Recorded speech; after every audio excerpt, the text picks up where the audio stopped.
Dobar dan. Moje predavanje zove se Snovima gazimo strahove. Zapravo odlučila sam se na samu temu zato što i sama jako često sanjam i često imam negativne snove. To jest probudim se i osjećam se dosta nelagodno, uplašeno i uvijek me zanimalo jel to ima kakve veze, jel ću ikad imati nekakve koristi od tih svojih snova i osjećaja ili su to samo neki loši snovi.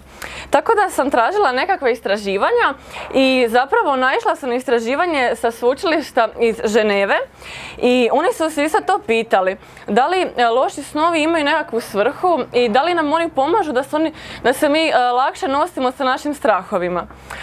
Tako da su zapravo istraživali i napravili dvije studije. Tako da evo imamo prvu studiju u kojoj gledamo koja su područja mozga aktivna tijekom zastrašujućih snova. To se napravilo tako da su uzeli 18 ispitanika. Ti su ispitanici bili psihički, znači nisu imali nekakvih neuroloških niti psihijatrijskih poremećaja i oni su, znači njima su postavljene EEG elektrode. EEG je elektroencefalografija, odnosno to je jedna neinvazivna dijagnostička metoda koja se koristi najčešće u neurologiji kako bi vidjeli da li neka osoba ima epilepsiju ili kod nekih drugih neuroloških poremećaja, a zapravo tu se stvaraju znači nekakvi valovi koji predstavljaju moždanu aktivnost. I na temelju tih valova možemo vidjeti koja su područja mozga aktivna u odnosu na neka druga u određenim stanjima, kada osoba osjeća određene emocije. Tako da su zapravo stavili te EEG elektrode na osobe dok su spavale i one su morale znači minimalno 10 minuta spavati, 10 minuta biti u dubokom snu prije nego što će se oglasiti alarm. I tako su par puta u noći osobe bile probuđene alarmom i onda su morale napisati, odnosno dati izvještaj kako su se osjećale. Da li su osjećale strah, nemir ili su to bili neki lagani snovi, oni su se osjećali potpuno neutralno. I na temelju toga oni su, znači znanstvenici su gledali kako, odnosno koji su dijelovi mozga najviše bili aktivni.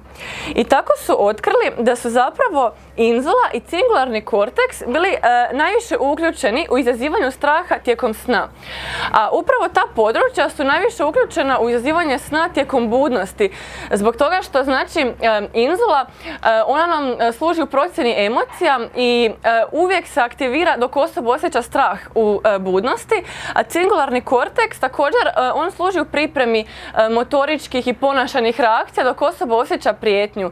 I to je dosta zanimljivo da se ista područja aktiviraju u strahu dok osoba spava i dok je osoba budna.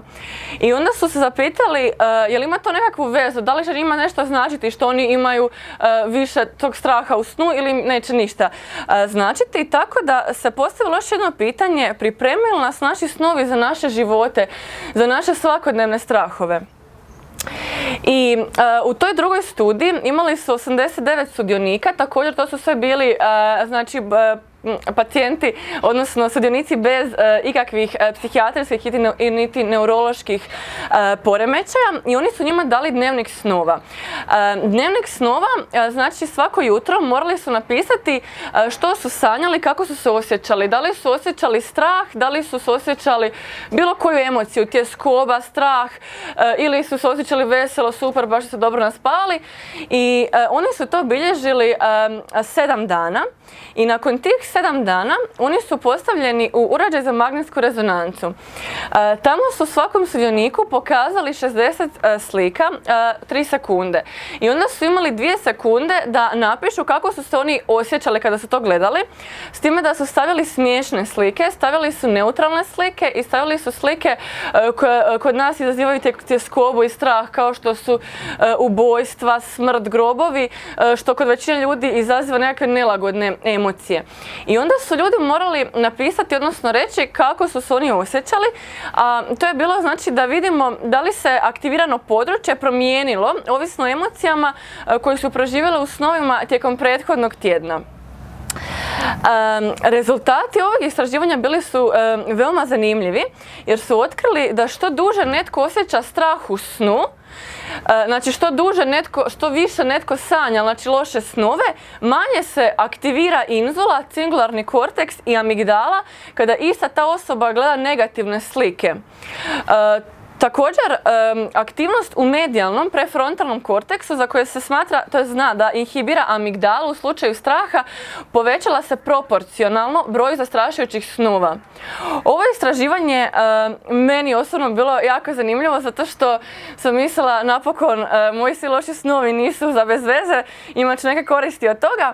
I također znanstvenici smatraju da mi znači simuliramo zastrašujuće situacije dok sanjamo kako bismo bolje reagirali na njih kada smo budni.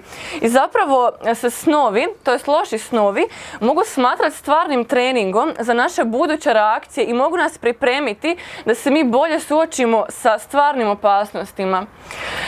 Također, sada se postavlja pitanje mogu li san koristiti kao nove lijekove u borbi, na primjer, protiv anksioznosti ili depresije.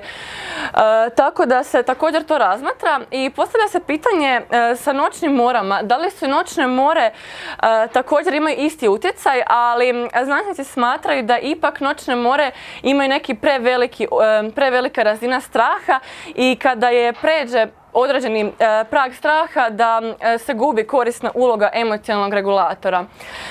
Tako da zapravo voljela bih zaključiti ovo da su dobri snovi i loši snovi kakvi god i dobar smijeh najbolji zapravo lijekovi za bilo šta, tako da ako ikada, to jest kada god imate grižnju savjesti što odete na poslijepodnevni odmor, a trebate nešto raditi ili učiti, nemojte se brinuti zato što evo vidite da sve to ima neku korist, tako da laku noć.